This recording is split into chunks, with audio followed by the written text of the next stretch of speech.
Bom dia a todos. Então, dando início aqui à sessão da defesa da dissertação do Anderson, né? O Anderson vai começar apresentando a sua dissertação durante 20 a 30 minutos. Depois a gente passa a palavra para o professor convidado, no caso, o professor Cristiano Brito, da UF. O Anderson responde, né, os questionamentos do professor Cristiano, e em seguida vem a professora da casa, a doutora Fernanda, né, que também faz as suas arguições. Em seguida, o Anderson responderá. Peço aos presentes para manterem o áudio e o vídeo fechado durante a apresentação, assim como também não se manifestarem. Ao final da sessão, também peço para os convidados se retirarem para a gente deliberar e depois retornar todos ao final da sessão. Anderson, é contigo agora. Pode fazer essa apresentação. Obrigado. Obrigado, Rafael. Bom dia a todos mais uma vez. Então, vou fazer aqui o compartilhamento de tela para apresentar os slides que eu tinha planejado, que eu planejei. Como eu comentei anteriormente, eu vou ser breve quanto à minha apresentação, porque particularmente acredito que, como já comentado, né, a própria Fernanda já comentou, a leitura do trabalho foi realizada. Eu queria tocar alguns pontos que fazem parte desse trabalho de dissertação, que tem como esse objetivo, que teve como esse objetivo observar a capacidade pedagógica dos games, né, essa capacidade educacional no ensino de história. E para fazer essa trajetória, é muito importante, primeiro, a gente entender a própria ideia de game, né, na nossa sociedade, na visão que a gente tem sobre o game. Então, eu acho que o primeiro ponto, o primeiro capítulo, ele foi muito importante e relevante para a gente ter um outro olhar sobre os games, né? Ter uma visão que pudesse mostrar que os jogos, eles não são... que eles são um produto, que eles são uma mídia que tem ali uma capacidade que está ganhando um espaço no cenário econômico muito forte, que está presente em nossas vidas com algumas características, né, presentes dentro da nossa prática social. Então, assim, é importante a gente entender que o jogo ele se tornou algo diferente, né? Que os jogos eles estão ganhando mais espaços e na perspectiva econômica, eu às vezes comento com alguns colegas o quanto que o capitalismo ele consegue se apropriar, né? O jogo que nasceu, aquela coisa do divertimento, aquela coisa do o jogo digital, né? E hoje eu estava conversando com o Rafael outro dia sobre isso, que você já tem até a possibilidade de ter os jogos como as pessoas jogando e fazendo a fonte de renda, não como programadores, não como desenvolvedores, mas já está tendo um movimento sério aí de gerar renda em cima disso, né? E aí os jogos agora se tornam um trabalho. Então, assim, é uma coisa muito louca. Então, esse primeiro capítulo, ele vem para falar do potencial dos games na atividade docente. O primeiro ponto vem para mudar esse olhar, para perceber que os jogos eles se tornaram uma área que, economicamente falando, ele já está acima de outras áreas de entretenimento, muito superior, né? Você tem análises que mostram que os jogos eles só estão abaixo da indústria automotiva e da indústria bélica. Isso permite a gente perceber aí que o game, utilizar o termo game que eu busquei priorizar até na dissertação, que o game, né, os jogos digitais, o game ele se tornou algo muito poderoso nesse tempo, quanto a produto, quanto aquilo que mexe com o mercado, né? E o trabalho buscou, por exemplo, dar uma olhada na produção acadêmica feita por Lin Alves, na produção feita pelo próprio professor Cristiano e o professor Rafael Zamorano, que também dá uma olhada, tem uma observação sobre os jogos de guerra. Então, é perceber como o jogo, como o game, né, ele está ganhando esse espaço, né? E É interessante também quando nós retomamos, quando nós pegamos autores como Caloá e Huizinga, que foi uma contribuição de uma colega que também está estudando games lá na Fiocruz, acho interessante a contribuição, as conversas que eu tive com ela, é de trazer esses autores, de mostrar, por exemplo, que o lúdico, que a brincadeira, ela antecede a grafia, né? Antecede a linguagem, nesse sentido. Então, é interessante pensar que antes da gente falar, a gente está brincando, né? Então, é interessante fazer essa visão, né, como a ideia do lúdico, como a ideia da brincadeira, que dá para tentar puxar para a ideia do game, para a ideia do digital, a ideia da brincadeira, a brincadeira que ensina, é a regra do jogo, é a regra da amarelinha. Então, de perceber isso como um espaço de aprendizado, né? Como um espaço que nos ensina alguma coisa. Então, essa importância do faz de conta, né? Essa importância do simular, que afinal, quando nós temos a nossa vida adulta, a gente tem que viver em torno de regras, né? A gente trabalha com essas regras.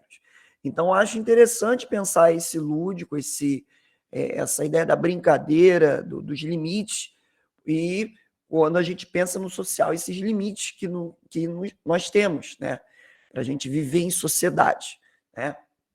E aí é legal também pensar nesse primeiro ponto, que o trabalho do Cristiano e do professor Rafael também traz essa leitura da contribuição do Spielberg. Né? O Spielberg é muito interessante pensar o quanto que Medalha de Honra, Medal of Honor, né, o jogo lá do PlayStation 1, ele foi revolucionário, ele rompeu barreiras. Né? Você faz uma análise de jogos de Segunda Guerra anterior à Medalha de Honra, você vê um deserto. E aí você inaugura uma tradição com Medalha de Honra, aquela coisa do FPS, aquela coisa dos jogos de tiro em primeira pessoa, né? First Person Shooter, desculpa a pronúncia, mas enfim, trazendo essa contribuição que inaugura, né? E que inaugura também uma conexão interessante de um produtor de cinema se comprometendo a fazer um projeto de jogo. Então, isso é um ponto que na dissertação eu busquei voltar a falar sobre isso, porque afinal nós temos os jogos hoje com uma capacidade cinematográfica muito forte. Eu vou só deixar esse adendo, mas daqui a pouco eu vou tocar nesse ponto mais uma vez, porque afinal nós temos essa característica nos jogos atuais, a ideia da cinematização, né, que eu vou buscar desenvolver isso aí. Então, essa contribuição do Spielberg, ela é muito legal.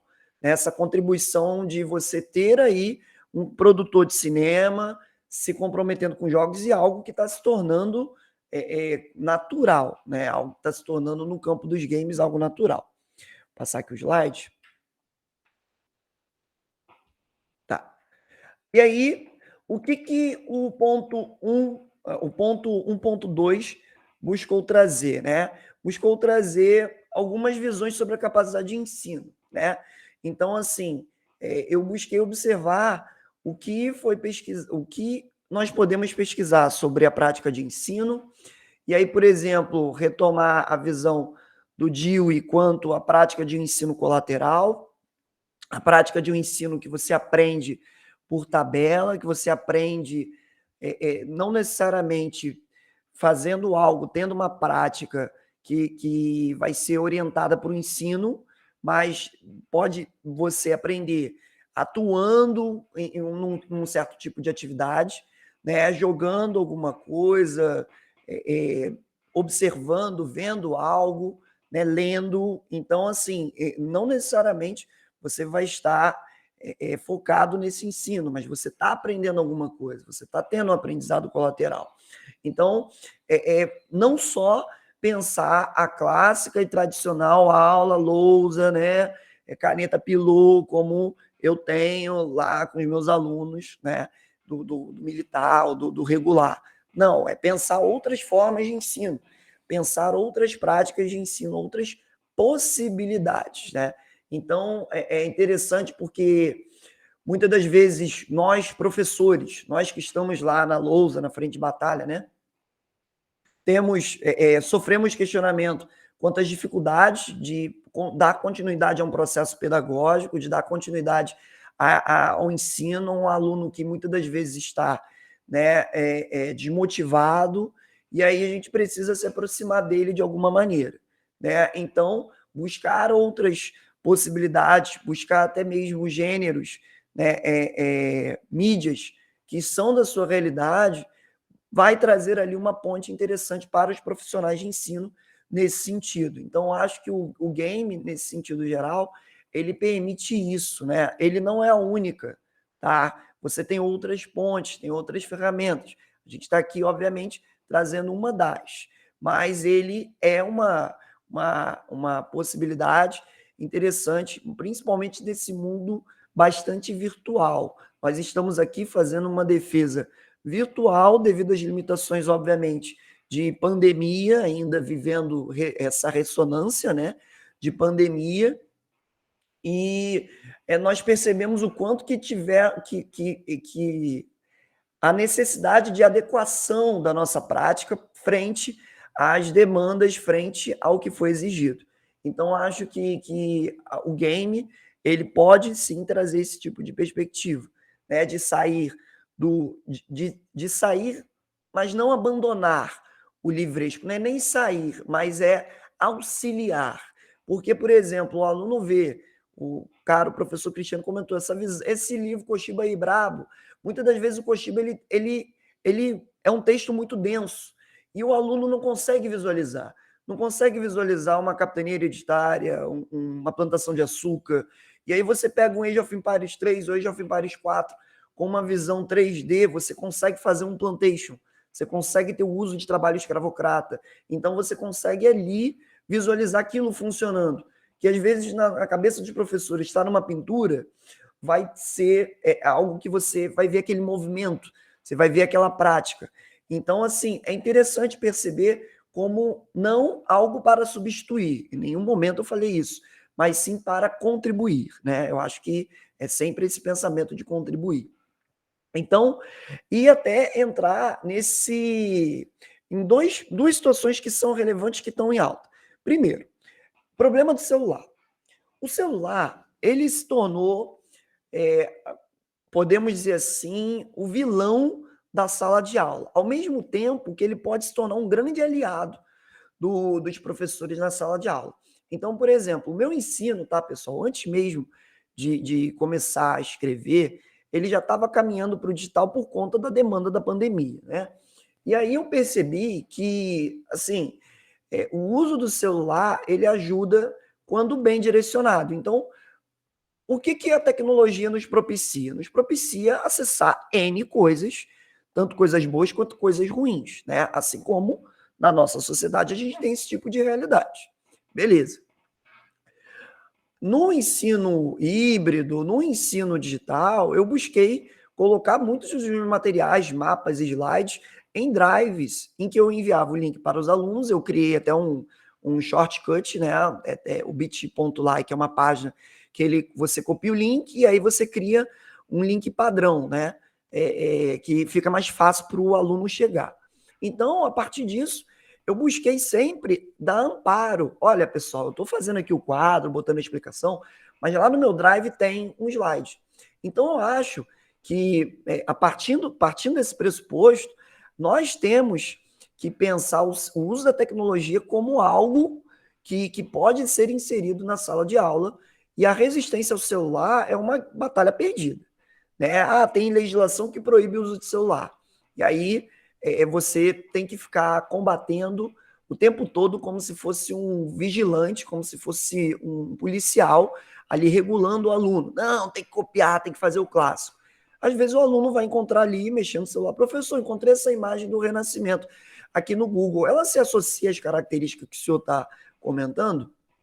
Então, assim, é interessante nós fazermos essa associação. Eu acho que a tecnologia, com um bom uso, contribui com certeza para o ensino.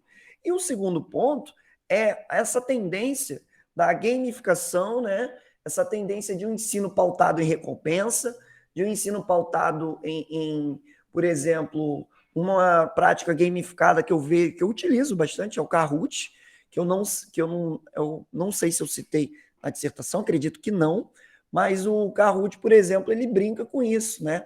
Eu não pensei nele na hora de citar, na escrita, mas é algo que eu comecei a utilizar há pouco tempo, e você cria a ideia de ranking, a ideia de quiz, a ideia de puzzle, então, de quebra-cabeça, do aluno brincar com aquilo. Então, é aquela coisa, né, do aluno poder competir, né, de fazer a competição. Então, acho que essa ideia de recompensa, ela brinca com isso. Tá. A hollywoodização dos games volta para aquele apelo, para aquele pensamento que eu falei no ponto 1.1, quando o Spielberg se envolve, né? Então, perceber que a hollywoodização, ela cria essas narrativas. Os jogos hoje, eles têm uma profundidade, você vem vivenciando uma tendência de criar personagens, de dar nomes, de criar identidades virtuais, de criar histórias, de criar narrativas que você percebe ali que tem alguns temas que são colocados e que acompanham uma visão, por exemplo, até mesmo hollywoodiana de narrativas presentes. Então, por exemplo, aqui na apresentação, eu coloquei os jogos de Segunda Guerra Mundial. Os primeiros jogos de Segunda Guerra Mundial, os jogos, né, a grande maioria dos jogos buscava ter uma narrativa americanizada. Assim como o cinema americano, né, no pós-Segunda Guerra, buscou fazer uma narrativa americanizada de Segunda Guerra. Então a gente percebe Medalha de Honra, que para mim é a série mais americanizada de games, porque você percebe Medalha de Honra Airborne, né, que é o jogo que eu citei na dissertação. A narrativa apresentada por ele é de que soldados americanos venceram a Segunda Guerra Mundial descendo em Berlim, saltando em Berlim de paraquedas. O que nós, professores de história, sabemos é que foi responsabilidade dos soviéticos. Lá a tomada do Reichstag, a famosa cena da bandeira vermelha soviética tremulando no teto do Reichstag. Então, assim, do parlamento alemão, você cria uma visão americanizada que aquilo se repete, né? Aquilo martela na cabeça de jovens, e o jovem acredita piamente que aquela visão é a visão real da Segunda Guerra. Então a gente percebe ali uma potência, né, do marketing, da propaganda, de vender aquela imagem. Então é importante a gente entender essa atuação essa integração das práticas do cinema, nas práticas dos games, né, no uso de games, cinema, a ideia dos trailers promocionais. Né? Eu sempre comento, cara, quem assiste o trailer do Battlefield 1, que é o trailer mais famoso da Electronic Arts e da DICE, né, das empresas que foram desenvolvedoras, você quer comprar o jogo na hora. E você pega o jogo não é naquele ritmo. Mas, assim, é o trailer mais famoso, é considerado o melhor trailer entre a comunidade gamer, né? Você vai lá, todo mundo, caramba, esse trailer é fantástico. 5 anos depois eu tô aqui vendo esse trailer de novo, porque esse trailer é maravilhoso. Então, assim, as práticas utilizadas para você poder trazer esse público, para você trazer essa galera para essa visão do game já cinematizado, para essa narrativa. Então, eu acho que é muito interessante a gente entender os jogos como também aqueles que vendem uma narrativa, aqueles que apresentam histórias. E aí, vamos voltar para a ideia do celular, que eu falei, usa a tecnologia para o bem quanto para o mal. Né? Eu não vou dizer nem que é para o mal, mas existe uma intencionalidade discursiva e narrativa quando você coloca um jogo de guerra colocando os americanos como vencedores. É fato, isso é fato. Existe um discurso quando você não representa um soldado negro ou latino no exército americano, no Medalha de Honra. Então você tem ali maldades, tem ali importâncias. Assim como os outros jogos que eu apresentei na dissertação, que a gente vai comentar ainda também, falam de pontos relevantes de, olha, tem que conhecer outras histórias, tem que conhecer histórias que não foram contadas. Então, jogos que estão se preocupando com isso agora, né? Então, esse primeiro capítulo, ele busca mostrar essa ideia e busca mostrar essa ferramenta também para a gente fechar esse capítulo 1, que como os games, ele é um objeto que você, para analisar, né, para fazer essa análise, a gente tem algumas limitações, alguns pontos teóricos aí que a gente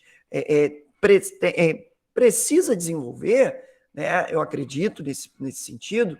Eu trouxe essa importância do cinema como amparo também, né? Eu acho que o cinema também ajuda para fazer esse tipo de análise. Afinal, essas mídias elas já estão, né, se conectando nesse sentido. Então vamos lá. No capítulo 2, eu busquei trazer as relações dos games e a história, né?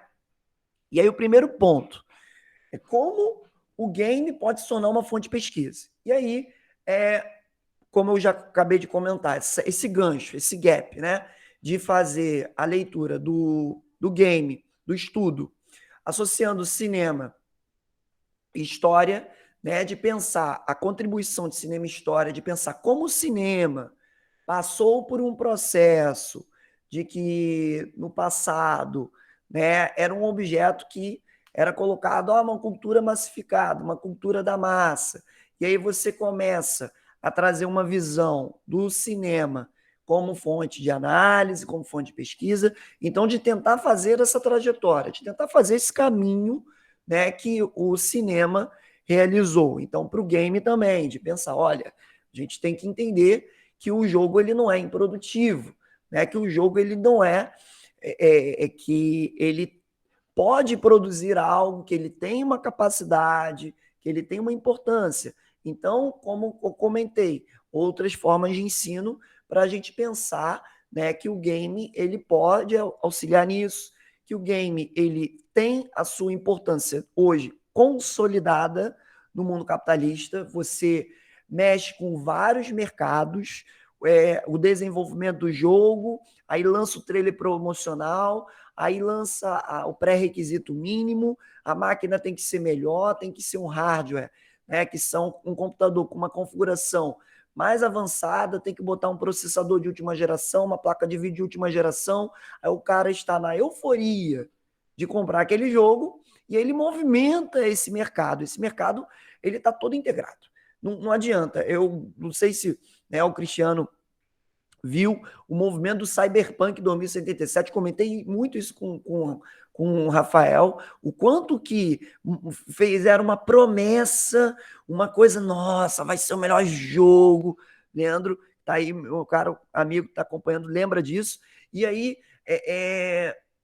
foi assim, um fiasco, porque o jogo saiu com vários bugs, com vários defeitos dentro da jogabilidade, mas ele movimentou bilhões.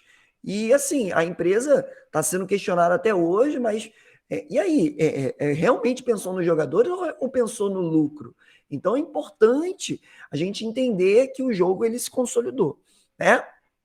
E o jogo ele busca, né? O game ele com essa melhora tecnológica você vai melhorando o ambiente que você tem, né? O universo que você tem, o cenário que você tem, e aí você busca representar o mais fiel possível o que aconteceu no contexto. Eu gosto muito dos jogos de guerra, porque eles têm, né, essa busca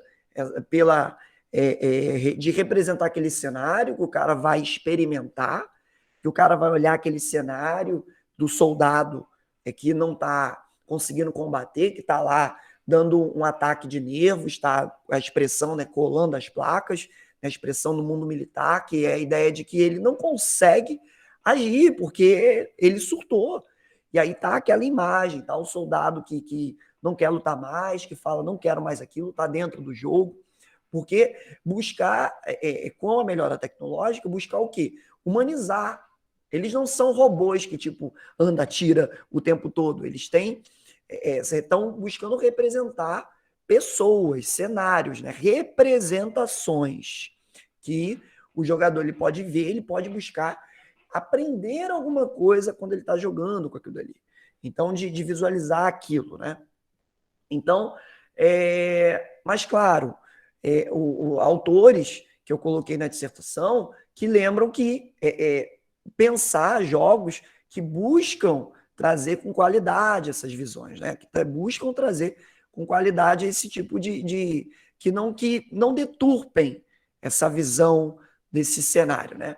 Então, assim, e uma grande contribuição dos games como fonte, eu acho muito legal o que aconteceu, foi quando a gente teve, né, aquele fatídico cenário de incêndio do telhado da Notre Dame, e aí a quem foi recorrer? Quem tinha as melhores imagens, com detalhes minuciosos, né, redundante, desculpa, com detalhes ali do telhado, né?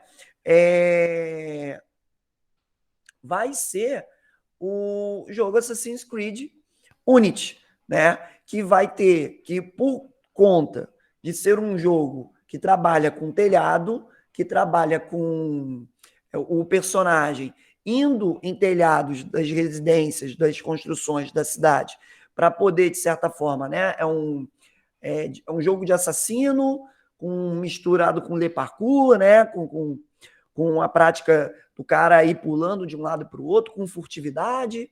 E aí eu precisava do detalhe daquele telhado, né? E para fazer isso, eu fiz uma leitura em que mostrou que a produtora usou de drones para poder, né, capturar os detalhes do telhado da Notre Dame. Então, a quem recorrer? Recorreram ao jogo Assassin's Creed para poder ver os detalhes do telhado e assim servir de base para a reconstrução. Então, isso mostra o quanto que é importante. O Assassin's Creed, eu sei que tem um potencial muito maior do que eu desenvolvi na gamegrafia, no sentido geral, né? Mas quanto à questão do tempo, eu não consegui me aprofundar muito no Assassin's Creed nesse sentido. Então, vamos lá. No ponto 2.2, a construção narrativa dos games, eu penso, mais uma vez, aqui na questão do discurso, a questão daquilo que você traz como visão, né? Então, aqui, por exemplo, a gente discutiu o quanto que a Segunda Guerra ela é um discurso que os games os games dessa temática, você tem visões muito divergentes, né? Você tem a visão americanizada em jogos como Medal of Honor e você tem uma visão que busca representar outras versões, né, outros lados da história, com Call of Duty e Battlefield, né, 5. Então, jogos que buscam... O Call of Duty 2 eu citei aqui, mas a série Call of Duty já começou assim, né? O Call of Duty 1 ele já trazia contribuição americana, britânica e soviética. Então, é um jogo que já trazia essa contribuição de frontes, né, de outros frontes de batalha. Então, é interessante perceber os jogos de Segunda Guerra que têm visões diferentes, que dependendo do jogo que você jogar, você traz aí esse tipo de abordagem diferenciada. E os jogos que não necessariamente tratam de Segunda Guerra Mundial, mas que ainda vivenciam aquela narrativa de ameaça à segurança nacional americana. Cito aí os jogos como Call of Duty Modern Warfare, né? E também o Battlefield 4, que eu coloquei na dissertação também, que brinca com isso, de olha, a constante ameaça, né? Hoje é o quê? Hoje é uma China, hoje é uma Rússia, hoje é um Oriente Médio, então uma constante visão de ameaça, ameaça, ameaça, ameaça, nesse sentido, né? Então é importante a gente pensar esse cenário aí, beleza? Então, ponto 2.2 traz esse tipo de visão, tá? E aí, para fechar o capítulo 2, eu busquei analisar, eu analisei as experiências, né, de games e história.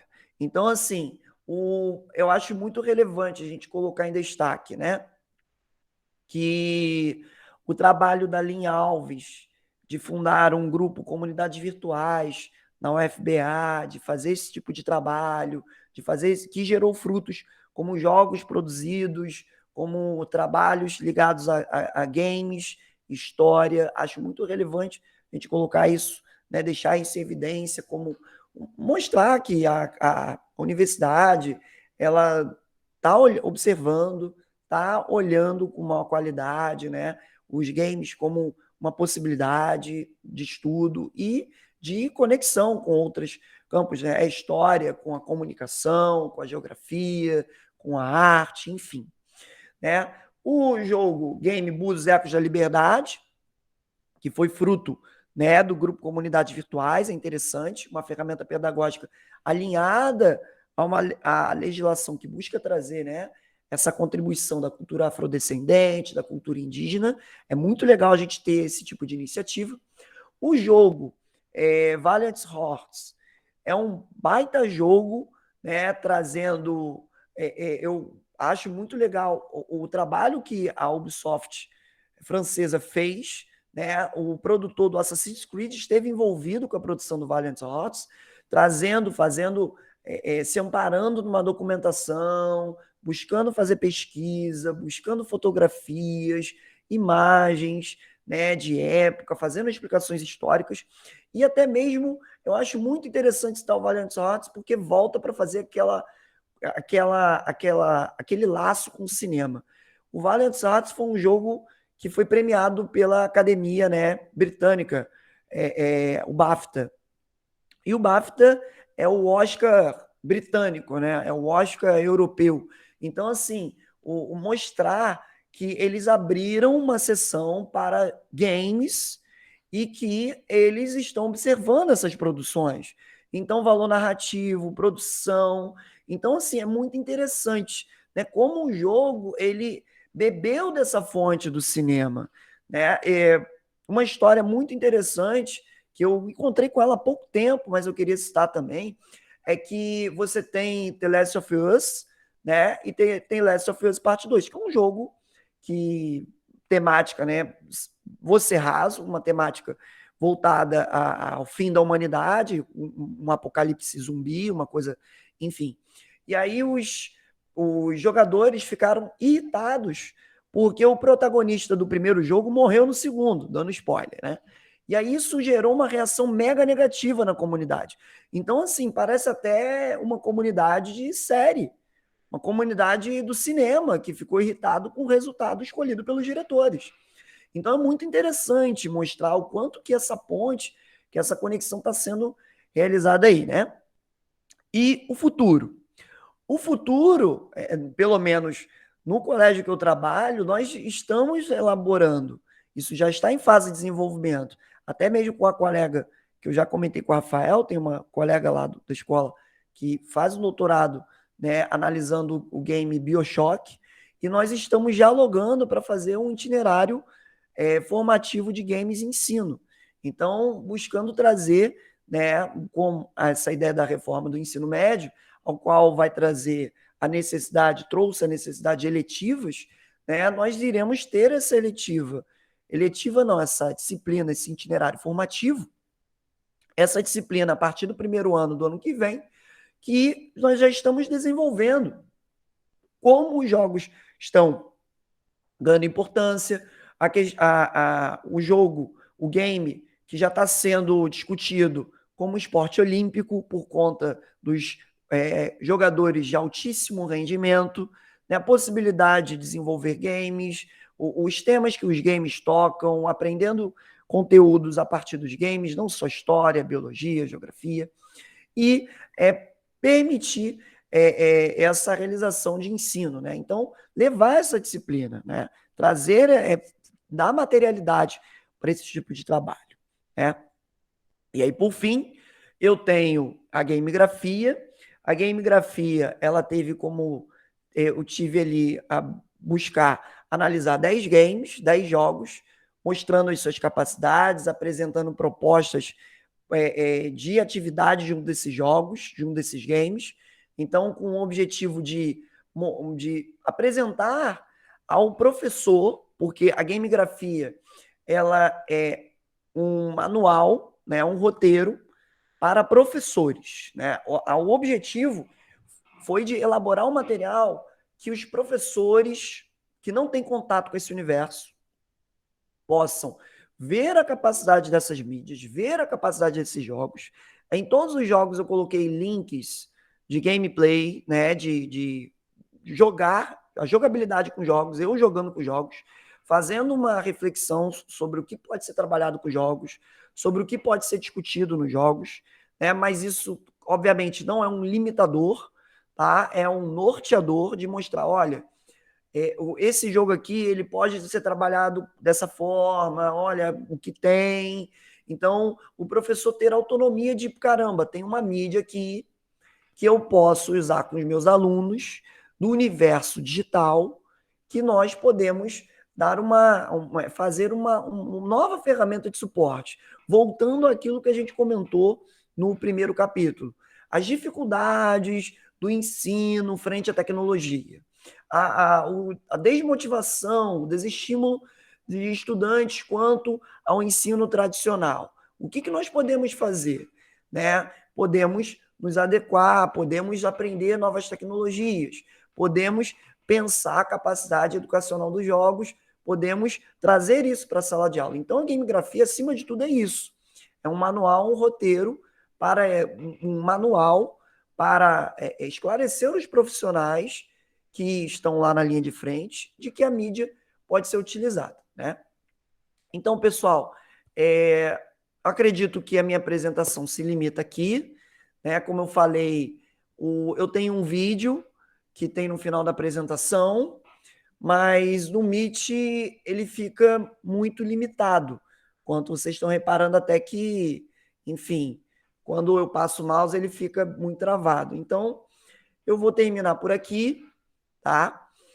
E é isso. Eu gostaria de agradecer a banca, gostaria de agradecer a todos por terem aparecido e ter me ouvido nesses 30 minutos aí.